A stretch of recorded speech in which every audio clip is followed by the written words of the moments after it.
gol dam lo melin ka ummi len pi gol sen hot ei dong ji ve ikim thu hin la kin ka singam po zum le zanan ka dim zi ei dei ngai chang ka dan nang lung si sang pen ka pe tua khem ding lung gel hi ken hoi lam ba zon ta ngem nang ngai nan nan e za le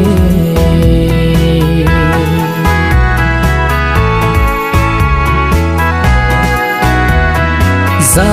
thu pil pa nang zong ke bang a sa nang za mo nahi mo sim neng sel nang zong khen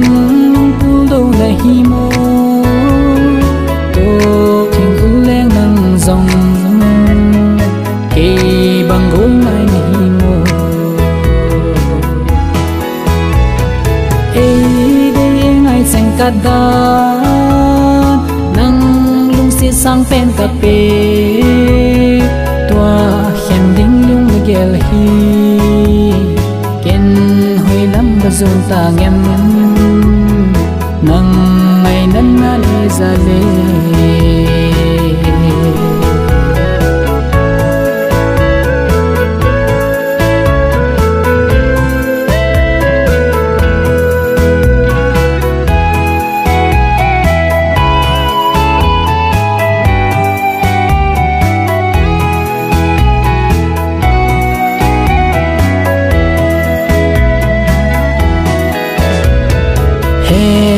khen poi te nang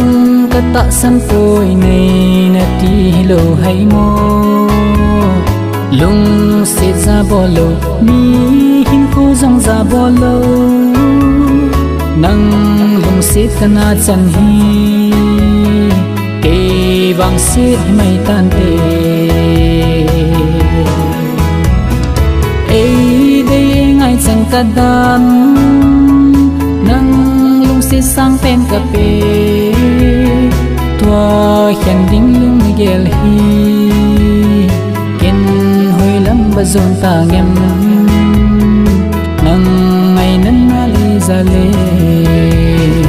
ei de ngai chang ka da nang lung si sang pen ka pe tua khen ding lung gel hi ba zon ta ngem nang ngai nan na le za le